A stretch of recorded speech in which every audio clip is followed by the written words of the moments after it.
It is a treasure hunt that's been going on for decades now. Since rumors about its supposed existence came out over 50 years ago, treasure hunters in the country and around the world have been lured to search for it. It is the famed Yamashita treasure, which refers to an alleged war loot stolen in Southeast Asia by the Japanese during World War II. Named after a Japanese general, its existence has been questioned by most experts.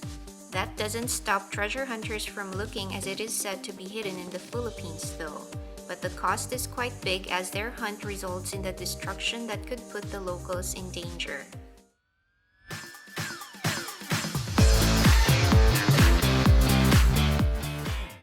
This is Speak Up, bringing you all the information about issues from around the world straight from major foreign news sites. The news will be made simpler and more interesting, maintaining the views of the news sites we will be sourcing from. Let's look into the truth behind the fabled gold of Yamashita and the continuous search for it in the Philippines. In 1971, a Filipino treasure hunter claimed that he and a group he formed to search for the treasure found an enclosed chamber on state lands near Baguio City 7 months after obtaining a permit from a local judge and a relative of the former dictator Marcos. They dug into the area until they finally found a network of underground tunnels and a concrete enclosure, where they eventually uncovered a 3-foot-high golden Buddha, which was estimated to weigh 1,000 kilograms. According to him, there were also numerous crates stacked and filled with gold bullion. He took home with him the golden Buddha and one box with 24 gold bars. He sold 7 of the gold bars from the box he opened and started looking for potential buyers of the golden Buddha. There were 2 who examined and tested the metal in the golden Buddha, as narrated by the treasure hunter, and later reported that it was made of solid 20-karat gold. He also discovered that the Buddha's head was detachable, with several handfuls of uncut diamonds hidden inside. Not long after that, Ferdinand Marcos, who was the president at that time, found out about the treasure he discovered. He ordered the confiscation of the Buddha and the remaining gold in his possession. Though the treasure hunter tried to reclaim the treasure, the former dictator just continued to threaten, torture, and eventually imprisoned him for over a year. He was also asked to provide details about the location of the rest of the treasure. 2 years after then-President Marcos lost the presidency in 1986, the treasure hunter, together with the Golden Buddha Corporation, which holds the ownership rights to the treasure that was stolen by Marcos, filed a lawsuit against the Marcos couple in a Hawaiian state court to seek damages for the theft and the surrounding human rights abuses committed against him. It was in Hawaii where the Marcoses fled after the dictatorship was ended, and where they were also under US protection. The Hawaii Supreme Court granted the treasure hunter $13 million. With a verdict for the case, it was concluded that the treasure hunter indeed found a treasure and it was stolen from him by Marcos, but whether it is the fabled Yamashita treasure remains undetermined.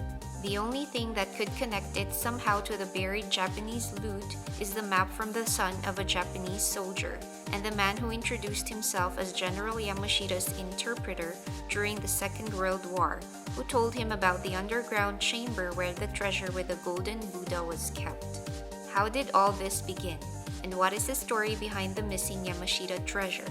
As a known fact, the Japanese looted Asia in the years leading towards and during the Second World War. Legend says that a special team called the Golden Lily was created to serve the purpose of looting the countries they invaded. As the loot was massive in amount to be transported, it had to be in the Philippines on a layover, where it would be loaded onto ships heading back to Japan. However, transporting it was no easy feat, since the Americans started sinking a number of their ships in the sea. Deciding that the remaining treasure should be hidden in the Philippines, the Japanese royal family ordered General Yamashita to take care of this task and hide the loot in caves.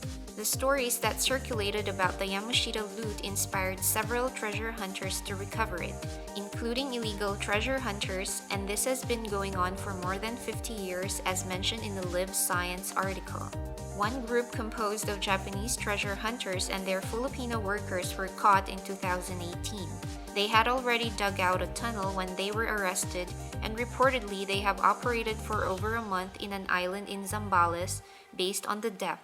which is 16 feet. It was said by one of the Filipino workers that they were paid 1,000 pesos or around $20 a day for conducting treasure hunting in the area. The latest development to the treasure hunt involves a remote village. As reported by the Philippine News Agency, people in a district on the island of Panay, which is in the southern part of the country, have already asked authorities to put a stop to excavations done by treasure hunters, which has gone on for more than a year. Despite what these treasure hunters claim about the existence of the treasure, some experts have shared their piece on the matter.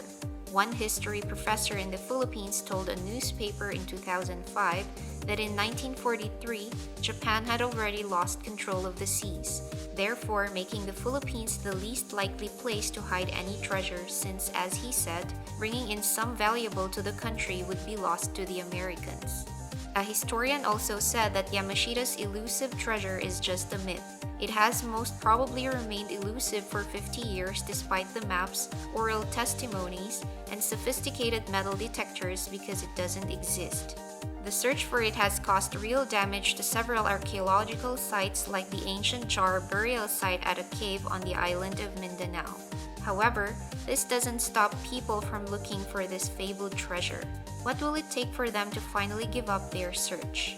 Now, even though their treasure hunt actually has a detrimental effect to the environment, which can cause serious harm to locals, they seem like they will not give up hope anytime soon. Even though an assessment made by the Philippines Mines and Geosciences Bureau has already shown the very high risk to landslides that the village has, the treasure hunters refuse to stop their excavations. According to the treasure hunters, national authorities in Manila gave them permission to dig. The National Museum of the Philippines is the one that issues a permit for these treasure hunters. The question is, what does the mentioned museum have to gain from the treasure hunts? This is Speak Up. Thank you for watching.